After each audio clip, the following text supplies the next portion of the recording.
Hello everyone, and thanks for joining me. This is going to be my first video in a series I'm entitling A View from the Cathedral.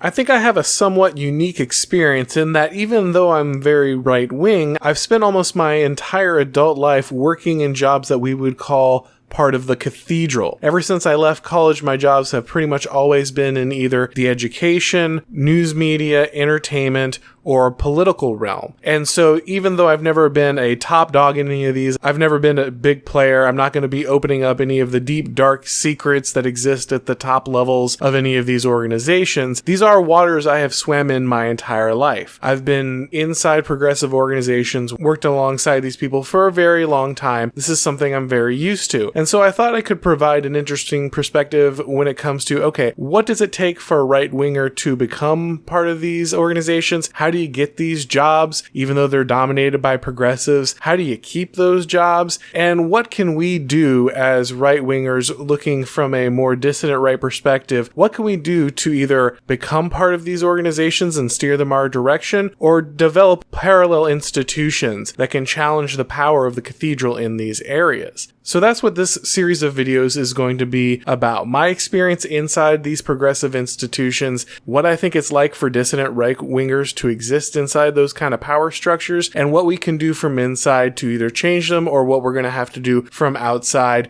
to challenge them. So I'm going to begin with what I think is probably the first job people think of when they think of the cathedral, which is the media. One of the jobs I held in the progressive-dominated sphere was as a beat reporter for politics and crime at a local newspaper. I started as a freelance reporter for small local papers and eventually got hired on as a full-time reporter, eventually getting promoted up to senior writer in my area. The news media is, of course, famously highly progressive, so I guess the first question we want to cover is, how does a right-winger end up in this position? How does someone on the right end up becoming a reporter if they're not just working at Fox News or something like that? Well, I think the first thing is you have to come, honestly, from outside of the industry. Anyone who goes to journalism school, anyone who makes it through J school and has a journalism degree, they're going to be very progressive. There's just no way around it. The J schools are incredibly left-leaning. They make no bones about it. They're unapologetic about it. You're going to be soaked in that program for 4 years. You're going to have professors who are going to want to see a particular point of view. You're going to have to routinely address topics that require you to basically expose your political frame, and you could very easily be punished for having just middle-of-the-road conservative views, much less dissident right-wing views. So I think the first thing is, if you are going to approach journalism as someone who is coming from the right, I don't think the outlet is go to college and get a J school degree. So if we don't have a journalism degree, how do we become a journalist? Well, I think this is going to be a theme through all of the type of jobs that I talk about here. If you want to get involved in a progressive-dominated field and you're not going to go through the normal progressive route, what you're going to need is connections. And of course, that should be true for all of us on the dissident right. We need to build a network of connections. We need to be out there looking for like-minded people, building those friendships, building those relationships. That's how you get here, right? That's how the progressives came to dominate this sphere in the first place. College professors who are left-wing teach students who are left-wing, and then they give them jobs, and then they move them up into their own professorships. Same thing is going to be true of media. Same thing is going to be true of all of these areas. We need to build relationships. So if we need to build relationships to get our way in here, and everyone in the field is progressive, what do? Well, part of this is luck and part of this is skill. I had built a friendship up over time with someone who was working at the paper where I would eventually land. Now, he himself is not anywhere near as right-wing as I am. Actually, he's an ANCAP. So this is a relationship where we did not agree politically, but we were in at least some way different from those around us. He enjoyed hearing my ideas. I enjoyed hearing his ideas. We enjoyed debating them. And because we were both outside of the normal perspective of people in our respective fields, we kind of hung together. We built that friendship and we built that network. And so I was writing a few things for a website at the time. I had him edit a few of them to help me out. And eventually he ended up getting shifted over to political writing. He was a sports writer, hated writing politics, said, I need someone to take this job back from me. And so he asked his paper if they would hire me to do a couple of the articles as a stringer, as a freelance journalist. And that was kind of my door into this realm. I wrote free freelance journalism on local politics for 6 or 7 months for that paper and a few others in my area, built up a reputation, and eventually got hired on as a full-time reporter. So first we need connections. If we want to work from outside the system into the system, we're going to need those connections. Don't think that they have to be hard right-wing connections. Don't think that they have to be someone who has exactly the same views as you do. Find someone else you can plug in with, build that relationship. That's what's going to open doors for you. It's no joke. People talk about, oh, it doesn't really matter on your resume, it's who you know. Well, of course, that's absolutely true, especially when you want to work your way into a sphere where it's very progressive. You're going to need those relationships. So I had the relationship, and also I was willing to do work other people didn't want to do and do it for very little pay for a long time. I was not going to the governor's press conference. I was not going to the congressman's press conference. I was not going to the political rally. I did all those things eventually, but I started out by going to really boring municipal government meetings. I sat around for 5 or 6 hours and listened to people talk about zoning, and then I wrote an article about it and I got paid $150. So if you want to start in on this stuff, you have to realize the pay is not going to be great and you're going to have to work at a low level doing work that people don't want to do. But because I had made that friendship and that connection from outside of this sphere, I was able to turn that into a position, eventually working and writing in both politics and crime for this local newspaper. So, we know how I got my foot in the door, and we know how I kind of worked my way up. But what's it like for a right-winger in this cathedral setting? What's it like for a right-winger in this very progressive media setting? Well, there is some good news. First, as a local newspaper reporter, the good news is that there's just not a high level of scrutiny. You can kind of get by with not having to have your politics aired out as often as you think. In fact, the way the news media is going, you're very rarely in the room, in a writer's room, or anything in a journalism bullpen with other writers. I worked almost constantly either remotely from my home or on the road as I was going to each different meeting. I was writing my stories in one meeting, waiting for the next topic that I needed to be discussed. It was a job in which I was very rarely actually in physical contact with my co-workers. So your politics don't have to come up as much as you might think.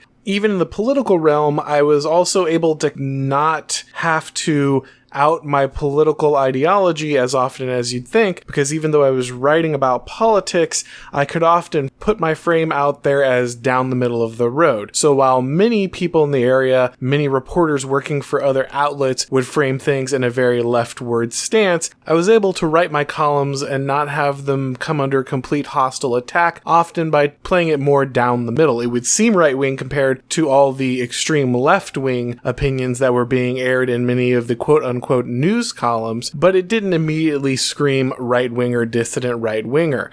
In fact, at times, that approach was very useful in building relationships. I remember specifically, there was one moment, if you want to know how fake news really gets made, I went to a press conference. There's probably 15 of us from the local media at a press conference surrounding our state's governor who had come to town to tout his policies that had helped out a local business. When we went to that press conference, this was right after the events in Charlottesville. And so, of course, every Republican governor, which is what we had, was being asked whether or not they supported what happened, whether or not they supported Trump, how they felt about Confederate statues, the riots, everything that happened after that. And so, of course, this question was a pressing one for the governor at the press conference. Now, despite the governor being known as a pretty big Trump supporter at the time, he had already foreseen this question coming, as one has to if you're going to get to that political level, especially as a Republican. And so he'd already crafted an answer that more or less took the media line of Trump shouldn't have said this, but he did so in a way where he wasn't directly condemning the president and was more talking about the Charlottesville events than he was about the president's comments. So when he got asked this question that was inevitable by the reporters, he came out with a response that was basically, my dad was in World War II, he fought against the Nazis, I don't like Nazis. And this was kind of his way of sidestepping the question while giving an answer that fed into what the media wanted to hear. Of course, this was not going to be enough for the ultra-progressive reporters around him, particularly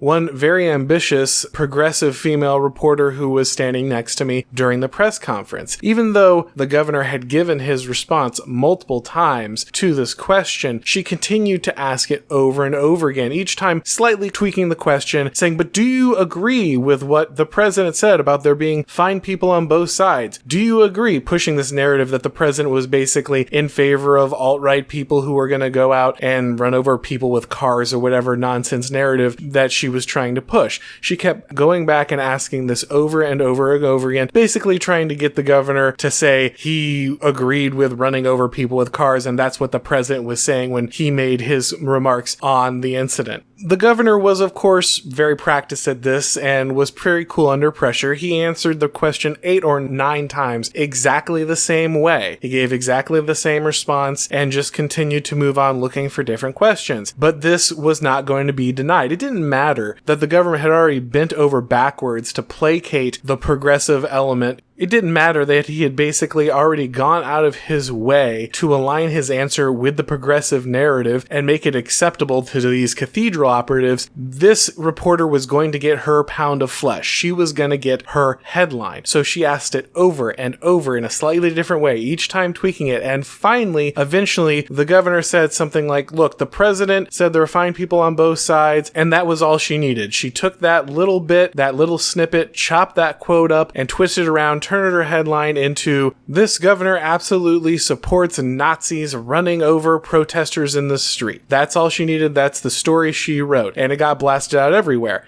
This spicy take became the headline. Now, we didn't do that. I was one of the other local newspapers in the area. We didn't do that, and the governor's office noticed that, and we ended up in a much nicer relationship with his staff and with his press office because we didn't take that tact, obviously. But don't think of that as some kind of victory. This reporter ended up at Politico. She climbed the ladder. She got her headline. She pushed her narrative. She climbed up to national media. She increased in status and fame. Her tactics worked. She knew what she was going in there for. She had the story written before she even asked the question, and she just asked the question until she got a couple words out of the mouth that she could twist, turn around, and rewrite a manipulative headline with. Of course, I'm not telling you anything you don't know. We all know that this is what the vast majority of the media is doing. We know this is how these people are trained in J school. We know this is the kind of morality that is pushed in journalism schools, in the cathedral, in the education these people receive, and the type of behavior that is, of course, obviously rewarded. This person moved up, became more famous, made more money, became more influential. Sure, I ended up with a better relationship with the governor's office. I got some nice treatment from time to time only because this was a Republican governor who was a Trump supporter. But at the end, obviously, she's the one who's making the big leap. She's the one who's getting the advantage, and her behavior is the one that's going to get reinforced and rewarded by the cathedral. So we know that this game is rigged. We know that the news media is a evangelical outlet for progressivism. We know that they're trying to spread the good news of the doctrine of progressivism, and no one is going to step in and hold them down. You might be able to do what I did and keep your head down and work your way in from a different angle and make a living, but you are not going to be able to stand out there proudly with your viewpoints unless you end up in a very, very conservative niche of media. And even then, we all know, looking at something like Fox News, that there's a very thin spectrum of what's allowable on even right-wing media.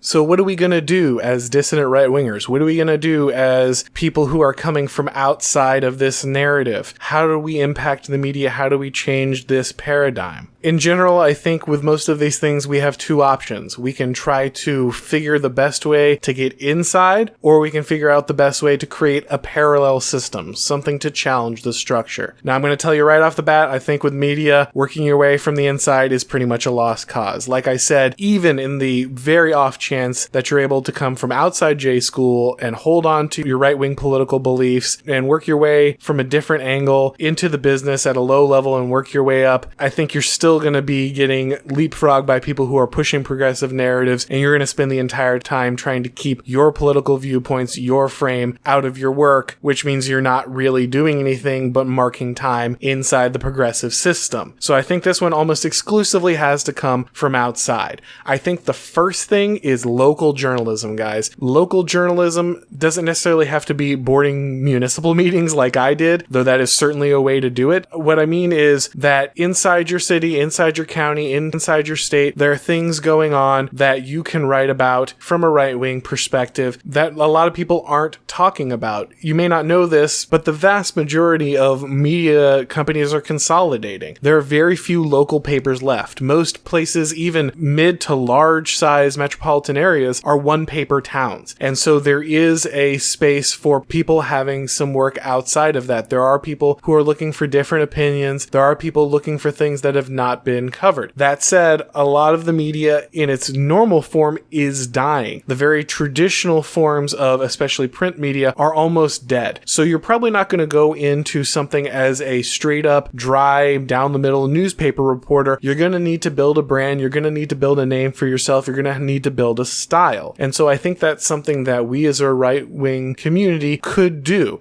You just have to go out. You just have to put your feet on the ground. You'd be surprised how many little publications, how many different things need photographers, need articles, need perspectives. They might be able to freelance your stuff. You might be able to build your own brand that you control in your area if people are looking for that kind of thing. You just need a different approach. You need a different angle. The classic newspaper beat reporter model is dying. It's not going to be around for much longer. And so while I think the local reporting avenue is one that's open to us, I think you're going to need to do something different. So you're going to need to be someone interesting on camera, interesting on Twitter. You're going to need to have an interesting voice when you write. The just very dry newspaper reporting that I did, honestly, I don't think that's going to be an acceptable style. I don't think that's going to draw people in. I think that's a dying form. Of course, the eventual goal is to build some kind of national platform, something that does national news that allows for a more dissident right-wing or reactionary framework, allows more reactionary or dissident right-wing opinions, allows news that is framed in that style and has that outlook. We know that there's never going to be truly objective journalism. There's no reason to play that game. We need to understand that we should not be playing by those rules. We should be looking for a space where we can have a more national network or national publication that allows these viewpoints, allows these frames, allows these opinions to get out. Of course, there are going to be two major struggles building these parallel institutions. One is going to be the echo chamber problem. The MSM is extremely large. They're linked into telecom companies, banking companies, all kinds of other companies that are going to make sure that allows them to have massive funding, massive reach. They're the ones who are going to be controlling things like the internet. And so we really have to understand that we're going to be playing with a stacked deck. In a lot of ways, we're basically going to have to wait for different larger media firms to collapse, become kind of worthy, set up the kind of worthy journalism that people will be looking for once those things collapse, and then step in, because until that vacuum is created, I don't know that we're ever going to be able to create things that are going to really preach to people beyond the echo chamber, the small subset it's meant for. The good news is that the news media is doing very much that right now. They are so haughty, they are so willing to come out and drop the mask and show who they are, that more and more people are just extremely disgusted with the news media. If any part of the Cathedral is going to publicly shame itself into irrelevance, it might just be the media. If any part of the Cathedral is going to collapse, allowing for parallel institutions to step in, it probably is the news media. So that's the good news. The other problem we're going to face is, of course, like I said, the stranglehold of technology. We can build all the alternative platforms we want. We can build all of the parallel institutions we want, but we're necessarily often going to have to use technology. We're going to have to use technology owned by our opponents, owned by progressives, who are diametrically opposed to letting us share our views. They're going to do everything they can to shut these down. And of course, we've seen this over and over again with different platforms, from YouTube to Twitter. We know this is very common practice, which means we're sitting often on platforms we are not in control of and are actively looking to do us harm, bury us, silence us. How do we solve that problem? I'm not sure. A lot of people will say build our own tech stuff. The thing that makes social media, YouTube, these kind of things powerful is that everyone's on them. When you split the user base, they lose their power. And if you have a very small fraction of the user base, they almost have no power at all. I don't care how right-wing friendly Gab may seem, at the end of the day, most people aren't on there. And so it doesn't really matter what you shout into the void on many of these platforms. You're not really doing anything. The main platforms that have all the eyeballs are the ones that are under the control of the progressives. I'm not exactly sure how to solve this second problem. I hope to leave it it for people who are more familiar. I'm more familiar with the news side. Hopefully people who are more familiar with the tech side will be able to figure this out. Or we might have to find an ally in the tech area, people who control large companies, control large media outlets, or control large technology firms who are able to carve out a place and allow our platforms to thrive. I don't, however, have a great answer for that second problem. But of course, the purpose of this video isn't necessarily to solve all the problems, it is to start a conversation. I wanted to illuminate some of the problems we're facing, some of the internal mechanisms that are going to be standing on our way, and hopefully we can start a dialogue on what our next step is as people who want to understand what Cathedral is, understand some of the pressures and forces at work, and where we can step in and trying to make a change. Thank you guys for listening. I'll talk to you next time.